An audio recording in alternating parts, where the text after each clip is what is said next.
Hey, good morning, everybody. It is Wednesday, and it feels like November out today. Man, it is cold out there. And then I just saw something on the Weather Channel that there's a chance for frost again on Friday evening. I think Friday's high is only supposed to be like 43 degrees outside. Man, it is going to be cold out this weekend, but yeah. So it kind of makes quarantining or self isolating a little bit easier to be in the cold. And so Mother's Day is coming up this weekend, so make sure you have some plans. I know we're going to have some plans as well. So, all right, anyways, we are going to be reading chapters 14 and 15. We left off in chapter 13 where Stanley's moving up one notch. You know how they would wait in line for their water and there'd be someone in front, and he moved up one step. So we'll see what happens in chapter 14. So we're going to read 14 and 15. Don't mind that noise. Percy's licking a plate right now of food because he's greedy like that. So It's not full of food. It's just some gravy. There's hardly any left, but he loves it. So I got called out by Mrs. Chen. We all know who wears the pants in this family, right? All right. So chapter 14. That night, as Stanley lay on his scratchy and smelly cot, he tried to figure out what he could have done differently, but there was nothing he could do. For once in his unlucky life, he was in the right place at the right time, and it still didn't help him. You got it? He asked X-Ray the next morning at breakfast. X-Ray looked at him with half-open eyes behind his dirty glasses. I don't know what you're talking about, he grumbled. You know, said Stanley. No, I don't know, X-Ray snapped. So just leave me alone, okay? I don't want to talk to you. Stanley didn't say another word. Mr. Sir marched the boys out to the lake, chewing sunflower seeds along the way and spitting out the shells. He scraped the ground with his boot heel to mark where each boy was supposed to dig. Stanley stamped down on the back of the blade of the shovel, piercing the hard, dry earth. He couldn't figure out why X-Ray snapped at him. If he wasn't going to produce the tube, why did he make Stanley give it to him? Was he just going to keep it? The tube was golden color, but Stanley didn't think it was real gold. The water truck came a little after sunrise.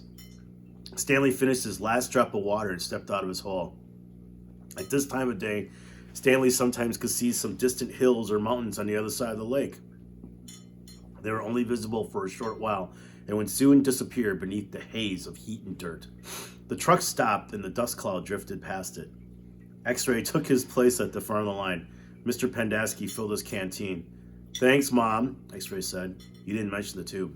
Mr. Pendeski filled all the canteens and climbed back into the cab of the pickup. He still had to bring water to Group E. Stanley could see them digging about 200 yards away. Mr. Pendeski! X-Ray shouted from his hole. Wait! Mr. Pendeski! I think I might have found something. The boys all followed Mr. Pendeski as he walked over to X-Ray's hole. Stanley could see the gold tube sticking out of some dirt on the end of X-Ray's shovel.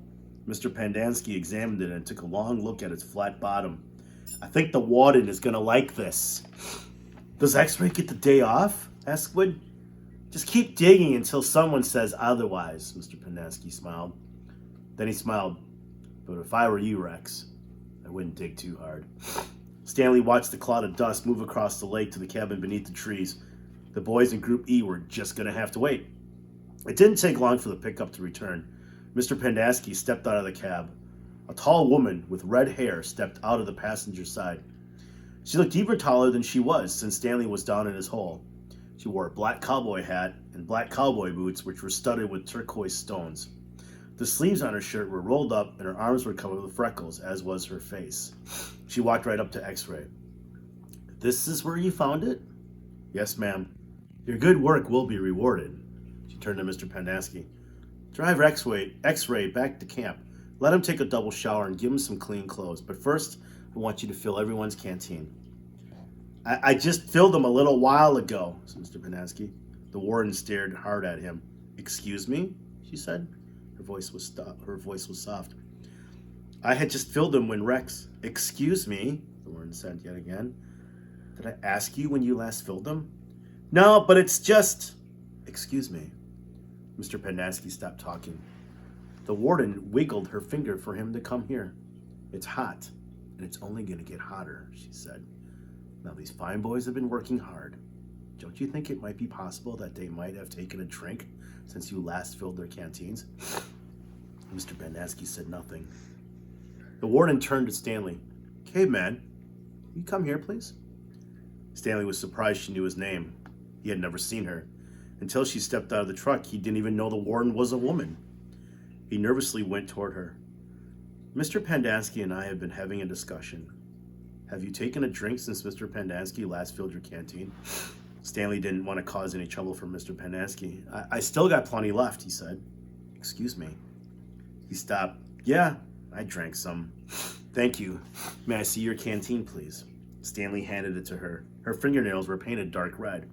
She gently shook the canteen, letting the water swish inside the plastic container. Do you hear the empty spaces, she asked. Yes, said Mr. Pendanski. Then fill it. And the next time I tell you to do something, I expect you to do it without questioning my authority. If it's too much trouble for you to fill a canteen, I'll give you a shovel. You can dig the hole, and the caveman can fill your canteen. She turned back to Stanley. I don't think that would be too much trouble for you, would it? No, said Stanley. So what will it be? She asked Mr. Pendanski. Do you want to fill the canteens, or do you want to dig? I'll fill the canteens, said Mr. Pendanski. Thank you. Wow, I had no idea what a very powerful character she is, isn't she? All right, chapter 15. Mr. Pendanski filled the canteens. The warden got a pitchfork out of the back of the pickup. She poked it through X-Ray's dirt pile to see if anything else might have been buried in there as well. After you drop off X-Ray, I want you to bring back 3 wheel... Wow, I cannot read today. After you drop off X-Ray, I want you to bring back 3 wheelbarrows, she said. X-Ray got in the pickup. As the truck pulled away, he leaned out the side window and waved. Zero, said the warden. I want you to take over X-Ray's hole. She seemed to know that Zero was the fastest digger. Armpit and Squid, you will keep digging where you have been, she said. But you're going to have a helper. Zigzag, you help Armpit. Magnet will help Squid. And Caveman, you work with Zero. We're going to dig the dirt twice. Zero will dig it out of the hole, and Caveman will carefully shovel it into a wheelbarrow. Zigzag will do the same for Armpit, and the same with Magnet and Squid. We don't want to miss anything. If either of you find something, you'll both get the rest of the day off and a double shower. When the wheelbarrows are full, you are to dump them away from this area. We don't want any dirt piles to get in the way. The warden remained at the site for the remainder of the day, along with Mr. Pendanski and Mr. Sir, who showed up after a while. Occasionally, Mr. Sir would leave to take water to the other group of campers, but otherwise he and the water truck stayed parked there. The warden saw to it that nobody in Group D was ever thirsty. Stanley did as he was told. He carefully looked through all the dirt dug up by Zero as he shoveled it into a wheelbarrow, though he knew he wouldn't find anything. It was easier than digging his own hole. When the wheelbarrow was full, he took it a good distance away before dumping it. The warden couldn't keep still. She kept walking around, looking over the boy's shoulders and sticking her pitchfork through the dirt piles. You're doing fine, just fine, she told Stanley. And after a while, she told the boys to switch places so that Stanley, Zigzag, and Magnet dug in the holes, and Zero, Armpit, and Squid shoveled the excavated dirt into the wheelbarrows. After lunch, Zero took over the digging again, and Stanley returned to the wheelbarrow. There's no hurry, the warden said several times. The main thing is not to miss anything. The boys dug until each hole was all over 6 feet deep and wide. Still, it was easier for 2 boys to dig a 6-foot hole than it was for 1 boy to dig a 5-foot hole. All right, that's enough for today, the warden said. I've waited this long. I can wait another day. Mr. Sir drove her back to her cabin. I wonder how she knew all our names, Stanley said as he walked back to the compound. She watches us all the time, said Zigzag. She's got hidden microphones and cameras all over the place, in the tents, the rec room, and shower. The shower? Asked Stanley. He wondered if Zigzag was just being paranoid. The cameras are tiny, said Armpit, no bigger than the toenail on your little toe. Excuse me. Oh, I tried to get Joe and he wasn't having it. Sorry, guys.